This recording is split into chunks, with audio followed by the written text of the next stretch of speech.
Hello guys, welcome and welcome back to my channel. तर तुमचं पुन्हा एकदा चॅनलवरती स्वागत आहे. आणि आजचा हा चौथा दिवस आहे माझ्या चॅलेंजचा, ज्यामध्ये मी 30 दिवसात 30 व्हिडिओज बनवायचं चॅलेंज घेतलंय. आणि त्यात हा चौथा व्हिडिओ आहे ज्यामध्ये मी तुमच्यासोबत शेअर करणार आहे की ट्रीटमेंट केलेल्या हेअर्सची काळजी कशी घ्यायची.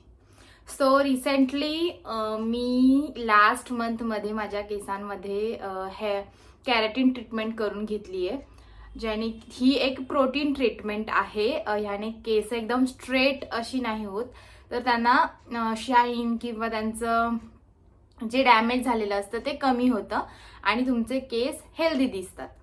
तर ह्या ट्रीटमेंटमध्ये शेवटी ही केमिकल ट्रीटमेंट आहे. So post care most important आहे. म्हणजे ट्रीटमेंट झाल्यानंतर आपण केसांची कशी काळजी घेतो त्यावरती ह्या ट्रीटमेंटचा रिझल्ट अवलंबून आणि किती काळ ह्या ट्रीटमेंटचा रिझल्ट राहील हे अवलंबून राहतं. सो मी तुमच्यासोबत शेअर करणार आहे की ट्रीटमेंट केल्यानंतर, म्हणजे केसांची ट्रीटमेंट केल्यानंतर आपण त्यांची काळजी कशी घ्यायची, म्हणजे डे टू डे लाईफमध्ये आपण केसांची काळजी कशा प्रकारे घेऊ शकतो. तर चला तर व्हिडिओला सुरुवात करूया. तर इथे तुम्ही पाहू शकता, मी तुम्हाला केस दाखवते माझी पहिले.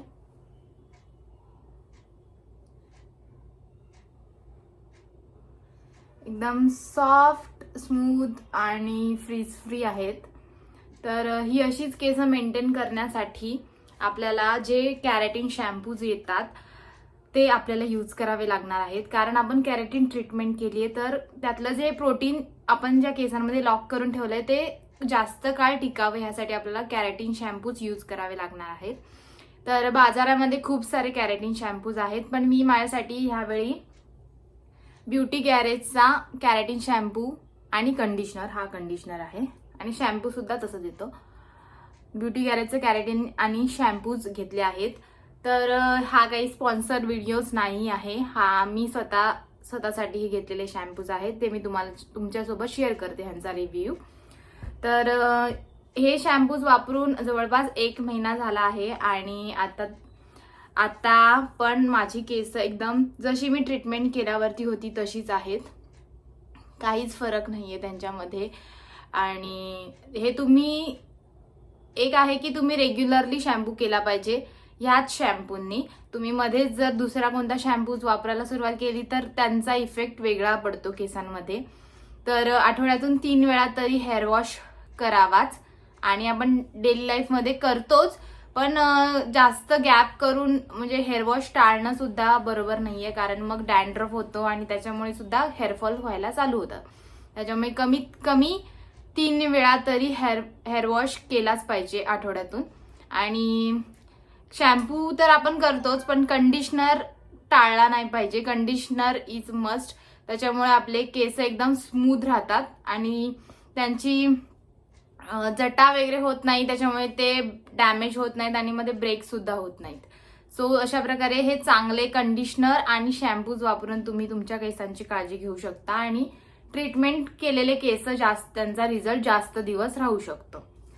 तर त्यानंतर आपण हेअर वॉश केल्यानंतर हेअर ड्राय कसे करतोय, तर काही जण टॉवेलने रब करतात केस ड्राय करण्यासाठी, किंवा फक्त ओली केस असेच ठेवून म्हणजे जे नॉर्मल हवेने सुकवली जातात, तर त्याच्याने सुद्धा केस फ्रीझी होतात आणि ते मग थोड्या टाइम नंतर मग ते परत डॅमेज व्हायला सुरुवात होतात.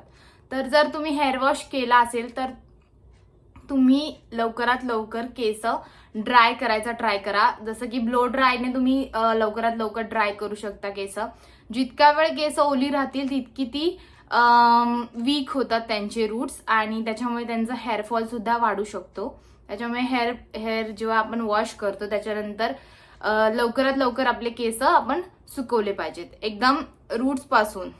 इकडे तर लवकर सुकतात खालती, पण इकडून पूर्ण आतमध्ये पर्यंत सगळे ड्राय झाले पाहिजेत लवकरात लवकर, तर तुमचा हेअरफॉल सुद्धा कमी होईल. हा झाला सेकंड पॉइंट. त्याच्यानंतर सिरम तुम्ही वापरले पाहिजेत. बाजारामध्ये खूप सारे सिरम्स आहेत, मी वापरते त्यामध्ये स्ट्रिक्सचे सिरम्स आहेत. आता हे दोन्ही बॉटल संपल्यात, तर मला नवीन बॉटल घ्यायला लागणार आहे. सो अशा प्रकारचे जे सिरम तुम्ही वापरू शकता ज्याच्याने केस एकदम सॉफ्ट आणि सिल्की राहतात आणि मॅनेजेबल राहतात. त्याच्या एकदम फ्रीझी नाही होत आणि लुक आपला जसा हवा आपल्याला तसे आपण केस मॅनेज करू शकतो. त्याच्यामुळे आपण असे सिरम्स वापरू शकतो. आणि त्याच्यानंतर ओके, मग जर ज्या लोकांना असे ओपन हेअर नाही ठेवायचे कंटिन्यू, त्यांच्यासाठी काय, पण तुम्ही ट्रीटमेंट केल्यानंतर हेअर ओपन ठेवू शकता ऑफकोर्स, कारण तो लुक चांगला वाटतो जास्त. पण जर घरी काम वगैरे करताना किंवा तुम्हाला टाय करून ठेवायचे केस, तर असे लूज स्क्रंचीज तुम्ही यूज करू शकता, जेणेकरून तुमचे केस आहेत ती जास्त म्हणजे ओढली नाही जाणार आणि ब्रेक कमी होतील. किंवा मग क्लिप्स तुम्ही वापरू शकता. क्लिप्समध्ये पण वेगवेगळे टाईप्स येतात, तर रेग्युलर अशा प्रकारचे जे क्लिप्स असतात ते तुम्ही वापरू शकता, जेणेकरून ब्रेकेज कमी होईल अशी तुम्ही काळजी घ्या. आणि अजून काय तुम्हाला सांगू, तर मी तुमच्यासोबत ऑनेस्ट रिव्ह्यूज शेअर करते आणि जे मी यूज करते मी तेच तुमच्यासोबत शेअर करते.